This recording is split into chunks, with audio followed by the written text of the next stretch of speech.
किसानों का प्राधिकरण पर नहीं है।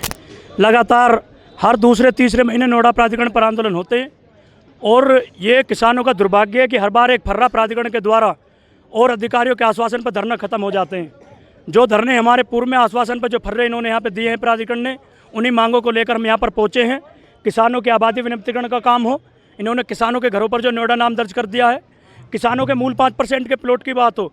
आप देखिए कैसी विभिषका है देश में कि किसान ने अपनी ज़मीन जो 30-35 साल पहले इनको विकास के लिए दे दी, उसके सापेक्ष में जो किसान को 5% का प्लॉट मिलना था, वो प्लॉट भी आज तक किसान को नहीं मिला। आज गौतम बुद्ध नगर का और नोएडा क्षेत्र का किसान दर दर भटक रहा है।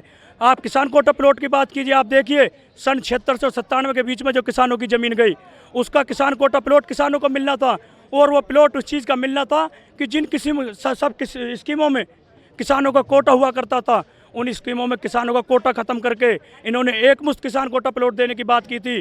वो 3500 प्लॉट इन्हें किसानों को देने थे, लेकिन उन्होंने 600 प्लॉट देकर वो स्कीम भी बंद कर दी। कहीं ना कहीं किसानों का 10% प्लॉट का मुद्दा है। इन्होंने जब हमारे नक्शा 11 पर 90% पैसा किसान को दिया और 10% पैसा काट लिया और किसानों से बोला गया कि आपको 10% पैसे का आपको हम विकसित करके प्लॉट देंगे, वो प्लॉट भी ये नहीं दे पाए। लगातार क्षेत्र में आप विकास के राह देखिए, आज सीवर, आज गांव श्रम बन चुके हैं और ये घूंगे भैंगे अधिकारी प्राधिकरण में बैठ के से भ्रष्टाचार करते हैं, भ्रष्टाचार के खिलाफ कुछ नहीं करते। इन्हीं सभी मुद्दों को लेकर हम यहाँ पे पहुँचे हैं। इन्हीं सभी मुद्दों को लेकर आज ये मजबूत आंदोलन यहाँ से शुरू हुआ है और ये मजबूत आंदोलन यहीं से ही नहीं है। मैं आपको बता दूँ, गौतम बुद्ध नगर में आज 14 जगह आंदोलन चल रहे हैं। यह तो ये किसानों की बातों को सुनेंगे, वरना इन प्राधिकरणों पर ताड़े लगेंगे और ये प्राधिकरण गौतम बुद्ध नगर से बंद होंगे। आगे क्या उग्र धरना देने की संभावना कुछ है? उग्रता हमारा अधिकार है। देखिए, व्यवस्था है, व्यवस्था देश में लोकतंत्र है और लोकतंत्र में बड़ी स्पष्ट व्यवस्था है। पहले विधायिका अपना कार्य करेगा, उसके पास कार्यपालिका अपना कार्य करेगा, उसके पास न्यायपालिका अपने जो दिए हुए आदेश हैं उनका अनुपालन करवाएगा।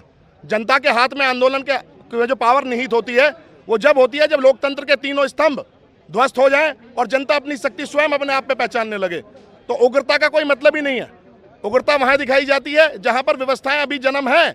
ऐसा नहीं है, हम लगातार इन लोगों से समझौता करके ले जा रहे हैं। 2006 में समझौता हुआ, 2011 में समझौता हुआ, 2014 में समझौता हुआ, 2017 में समझौता हुआ, 2019 में समझौता हुआ, 2021 में समझौता हुआ। तो एक कागज वाले की जो फर्रे वाली व्यवस्था है वो यहाँ से हटेंगी। और अगर नोएडा प्राधिकरण पूंजीवादी लोगों के लिए 10 लाख मीटर जमीन का अलॉटमेंट करेगा तो हमें अपने कोटा प्लॉट सबसे पहले चाहिए, जो 3000 प्लॉट हैं। 5% के मूल प्लॉटों का अनुमोदन, 5% के मूल प्लॉटों का आवंटन, माननीय सर्वोच्च न्यायालय के आदेश के बाद 10% के प्लॉटों का हमारा आवंटन, और आबादी जो इन्होंने गलत तरीके से जिसका अधिग्रहण किया उसका विनियमितीकरण। मुद्दे स्पष्ट है। कोई भी ऐसी मांग नहीं है जो ब्लैक एंड व्हाइट में ना हो, कोई भी ऐसी मांग नहीं है जो हमारी अधिग्रहण की करार नियमावली में ना हो। तो देखिए, जनता है और जनता हमें संवैधानिक अधिकार मिलता है। आर्टिकल 19 में हमें बिल्कुल अपने आप को धरना प्रदर्शन का अधिकार है। और रही बात उग्रता की, उग्रता बाद में देखी जाएगी। और अब की बार व्यवस्था अगर ये बनाएंगे, हमें व्यवस्था नहीं बनानी है। उग्रता कराएगा तो नोएडा प्राधिकरण कराएगा, इसके अधिकारी कराएंगे, यहाँ के विधायक कराएंगे और सरकार कराएगी। यहाँ पे जनता उग्रता करने के लिए नहीं आई। जनप्रतिनिधियों से उम्मीद ये रखते हैं कि भाई गलती से आपको चुन लिया गया है, और ये उम्मीद रखते हैं अगर आपको चुन लिया गया है, हम नहीं कहते गलती से चुन लिया गया, लोकतांत्रिक प्रक्रिया से चुने हुए लोग हैं। लेकिन यहाँ पर विधायक पंकज सिंह बैठे हुए थे, वहाँ पर डॉक्टर महेश शर्मा बैठे हुए थे 2021 में जब हमारा धरना समाप्त हुआ। उन्होंने 6 माह के अंदर हमें कमिटमेंट किया था। बीच में विधायक पंकज सिंह जी का एक स्टेटमेंट आया था कि अगर 20 दिन के अंदर प्रमुख सचिव काम नहीं करते, मुख्य सचिव काम नहीं करते, तो मैं नोएडा प्राधिकरण पर धरने पर बैठूंगा।